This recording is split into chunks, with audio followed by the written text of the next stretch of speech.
Good morning प्रिय विद्यार्थियों। अब तक आपको 10th क्लास में 2 इकाइयाँ करवा दी गई है। पहली इकाई रासायनिक अभिक्रियाओं के प्रकार, दूसरी इकाई अम्ल, क्षार और लवण। अब तीसरी इकाई है नए पाठ्यक्रम के अनुसार धातु और अधातु, मेटल्स और नॉन मेटल्स। आपको बताया गया है कि कुल 118 तत्व है, वो धातु, अधातु, उपधातु में बांटे गए हैं। अब आपको धातुओं के बारे में बताया गया है, अधातु के बारे में बताया गया है, उपधातु बताई गई है। क्योंकि हमने पहले ये पाठ आपको शुरू में ही आवर्त सारणी शुरू कराई थी, उसमें आपको बताया गया था कि 118 तत्वों में से करीब 80 तत्व ऐसे हैं जो धातुएं हैं और 7 क्या है उपधातु, बाकी सब क्या है अधातु। उपधातुओं में boron, silicon, arsenic, antimony, tellurium और सेलेनियम, ये उपधातुएं हैं। धातुओं में lithium, sodium, potassium, rubidium, calcium, magnesium, zinc, cobalt, निकल, सोना, चांदी, तांबा, लोहा, यानी करीब 80 तत्व धातुएं हैं। और अधातुओं में 6 तो उत्कृष्ट गैसें हैं, helium, neon, argon, krypton, xenon, hydrogen, उसके बाद में carbon, nitrogen, oxygen, fluorine, chlorine, bromine, iodine. इस प्रकार 25-30 क्या है, ये अधातुएं हैं। धातु अधातु गुणों का अध्ययन आपको 8वीं क्लास में भी कराया गया था। 8वीं कक्षा में धातु और अधातुओं के भौतिक और रासायनिक गुणों का अध्ययन कराया गया है। तो एक इसमें यह है धातु और अधातु के भौतिक और रासायनिक गुण। सेकंड पॉइंट इसमें आएगा अयस्क, यानी ये धातुएं हैं प्रकृति में किस रूप में पाई जाती है। जैसे लोहा आप देखते हो, तांबा देखते हो, ये इस रूप में नहीं होते हैं, ये भूपल्टी से, भूगर्भ से इनको निकाला जाता है और उससे हम धातु प्राप्त करते हैं। उसे क्या बोलते हैं, धातु क्रम। तो आपको अयस्कों के बारे में बताया जाएगा। उसके बाद 1 से 20 तत्वों के इलेक्ट्रॉनिक विन्यास भी है, उसके आधार पर आयनिक यौगिकों का निर्माण है। तो ये इस इकाई के अंदर है। तो पहला बिंदु आता है भौतिक गुण। तो पहला पॉइंट आएगा भौतिक गुण। तो मैं दोनों की समझाऊंगा भौतिक गुण। पहले दूंगा मैं धातु के। धातुओं के भौतिक गुण।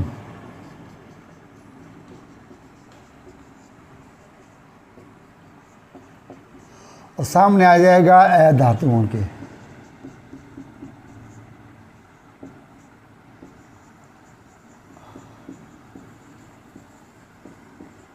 भौतिक गुण।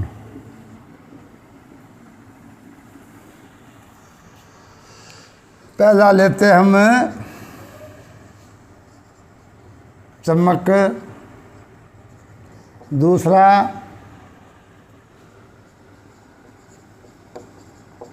कठोरता, तीसरा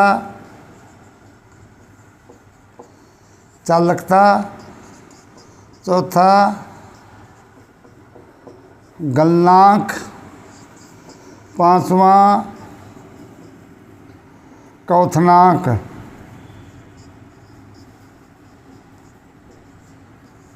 6ठा घनत्व, 7वां तन्यता, 8वां आघात वर्धनीयता।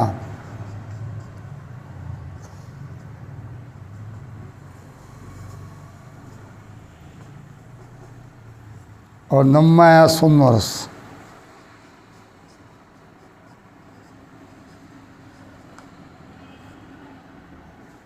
ये मैंने कुछ धातुओं के भौतिक गुणों के नाम लिखे हैं।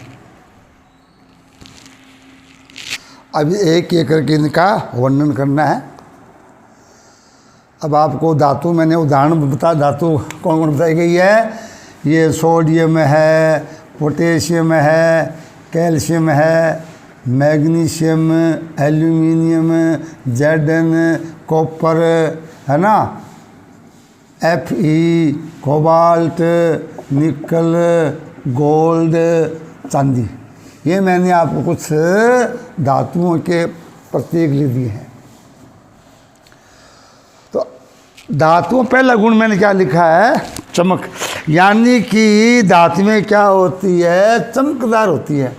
अगर देखा तो धातु प्रकाश गिरता है, आपको वो जैसी सा चमकता है, ऐसे चमकती हुई नजर आती है। इसे क्या कहते हैं, धातुओं का चमक गुण है। धातु में क्या पाई जाती है, धात्विक चमक। क्या पाई जाती, धात्विक चमक पाई जाती है। दूसरा है कठोरता। अब देखिए, क्षार धातुएं सोडियम पोटेशियम को छोड़कर अन्य धातु क्या है, कठोर होते हैं। यद्यपि सोडियम और पोटेशियम है, ये तो मुलायम धातु है।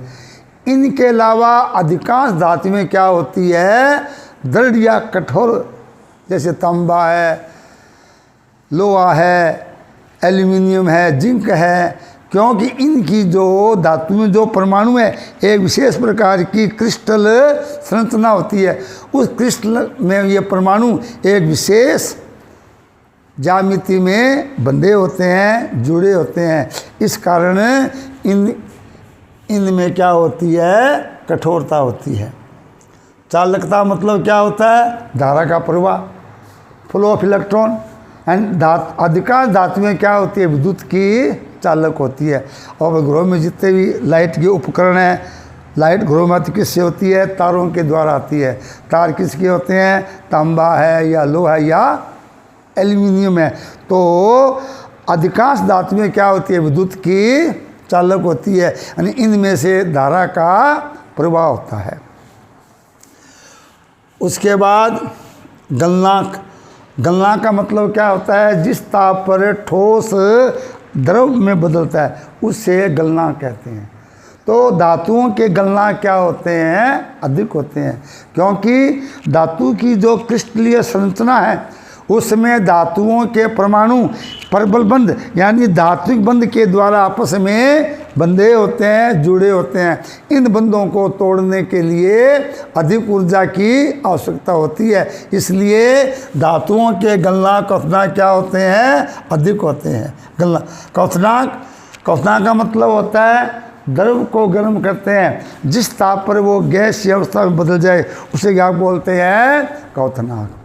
वह तापक्रम जिस पर द्रव गर्म करने पर गैस की अवस्था में परिवर्तित हो जाता है, उसे क्या बोलते हैं, क्वथनांक। तो धातुओं के क्वथनांक भी ज़्यादा होते हैं। उसके बाद घनत्व। घनत्व होता है D बराबर क्या होता है, m/v, यानी अणु बटे आयतन का अनुपात क्या होता है, घनत्व। तो धातुओं के घनत्व क्या होते हैं, अपेक्षाकृत अधिक होते हैं। तन्यता मतलब होता है जब धातुओं को खींचते हैं तो उसमें लंबे तार बनते हैं। कुछ धातु ऐसी होती है जिनको पीटते हैं, लंबा खींचा जाता है, उनसे क्या बनते हैं, लंबे लंबे तार बन जाते हैं। इसे क्या बोलते हैं, तन्यता बोलते हैं। और ये गुण किसी में होता है, Fe है, Al है, Ag है और Au, यानी सोने में सर्वाधिक तन्यता का गुण होता है। कैसे, 1 ग्राम सोने का अगर तार बनाएं तो 2 किलोमीटर लंबा तार बन जाता है। और हमें दिखता और नहीं है, नगना को इतना सूक्ष्म होता है।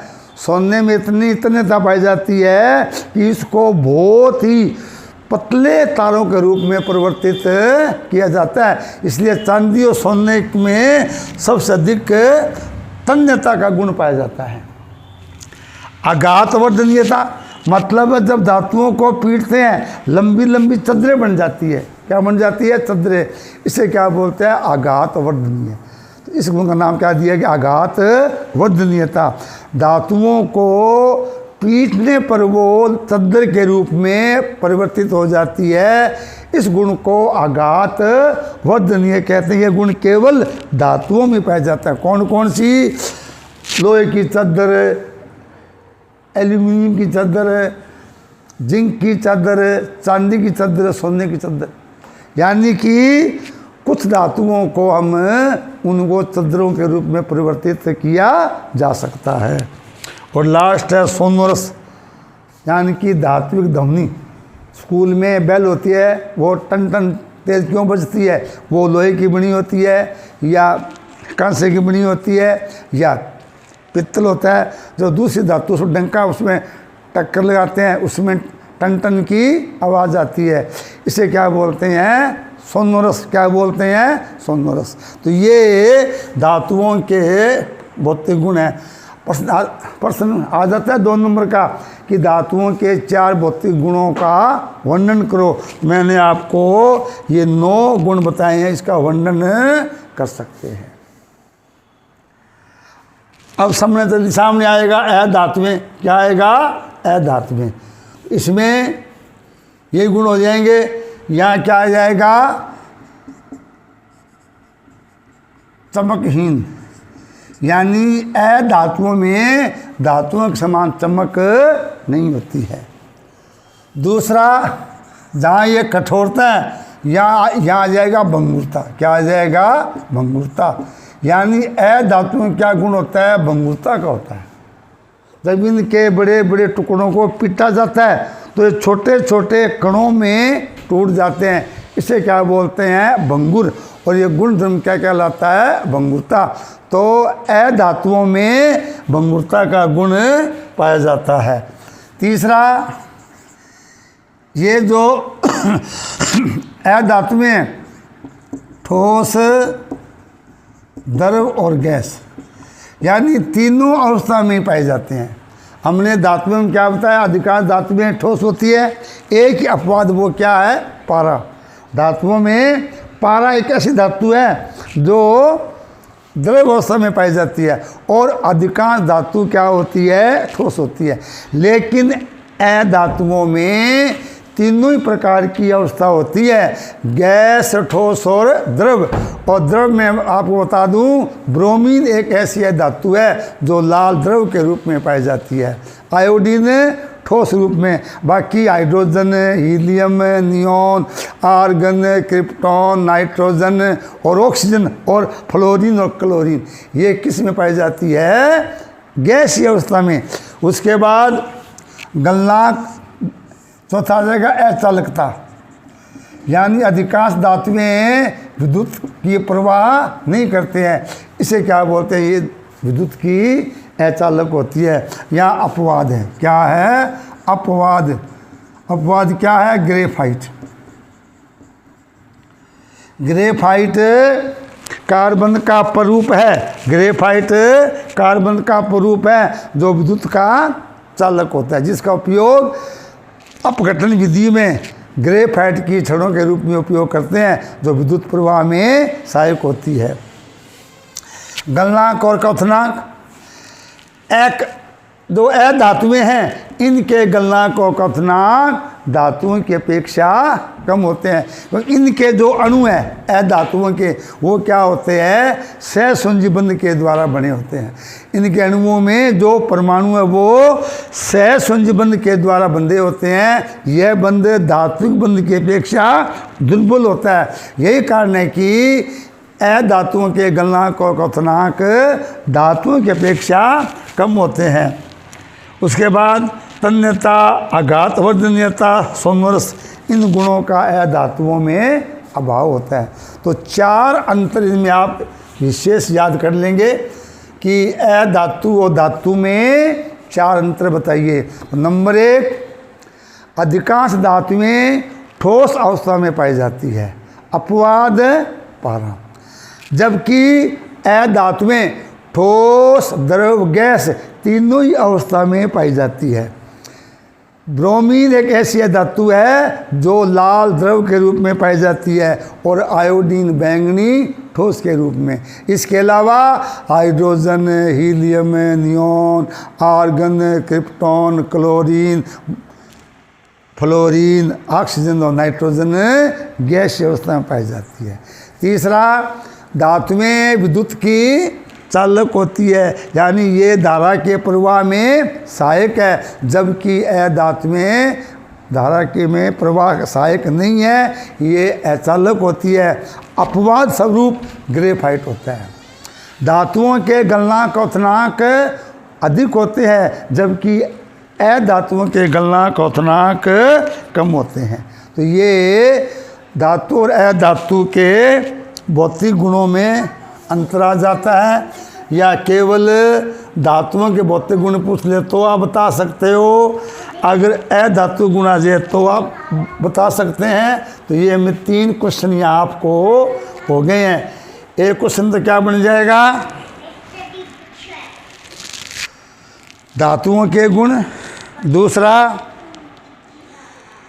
अधातुओं के गुण, और तीसरा दोनों में अंतर। इसके बाद सेकंड टॉपिक आता है हमारा धातुओं के रासायनिक गुण। सेकंड पार्ट है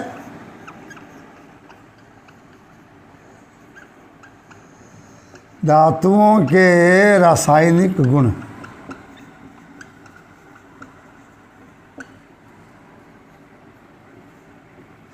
पहला है वायु के साथ, पहला है वायु। और वायु मोस्टली क्या होती है, O2 गैस, यानी ऑक्सीजन के साथ। अधिकांश धातुएं वायु की ऑक्सीजन से क्रिया कर धातु ऑक्साइड में परिवर्तित हो जाती हैं।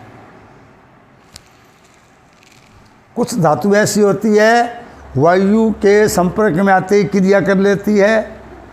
कुछ धातुओं को वायु के साथ गर्म करने पर क्रिया करती है, और कुछ धातु ऐसी होती है जो गर्म करने पर क्रिया नहीं करती है, जैसे प्लैटिनम और सोना। ये ऐसी धातु है, इन पर वायु का, ऑक्सीजन का कोई प्रभाव नहीं पड़ता है। तो इसमें क्या देंगे, धातु प्लस ऑक्सीजन, धातु प्लस ऑक्सीजन क्या बनेगा, धातु ऑक्साइड। क्या बनेगा, धातु ऑक्साइड।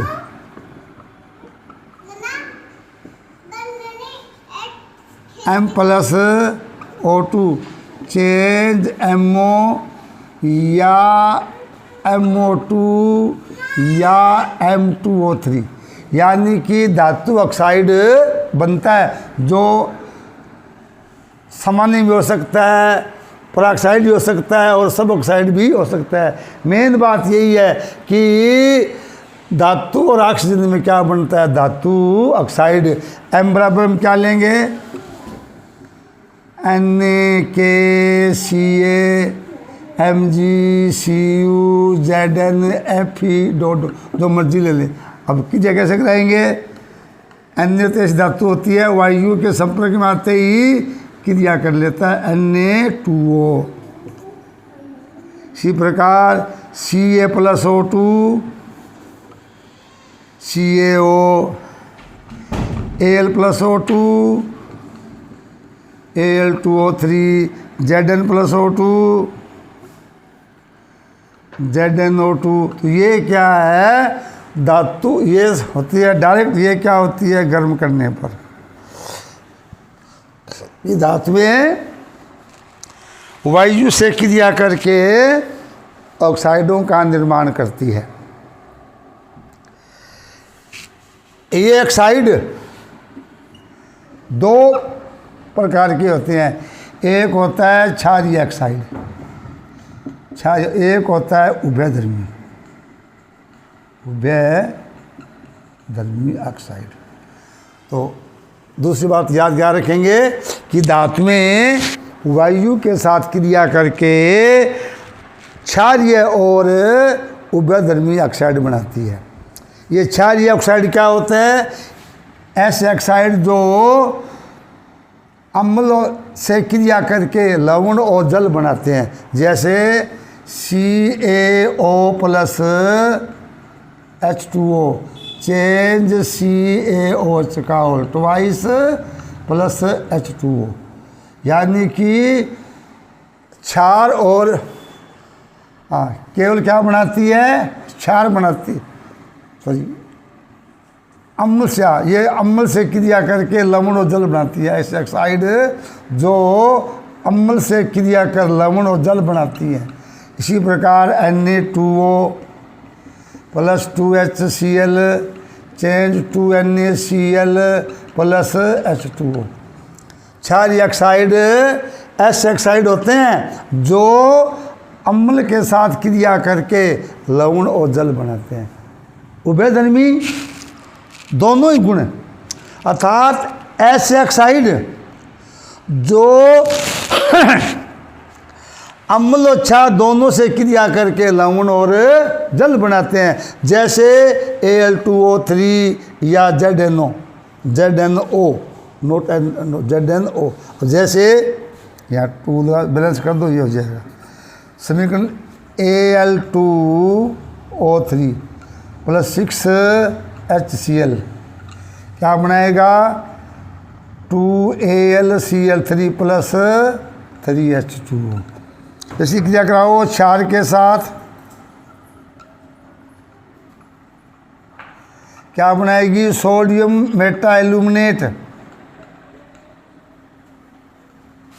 Plus H2O। इसी प्रकार ZNO plus 2HCl change ZnCl2 plus H2O ZNO plus 2NaOH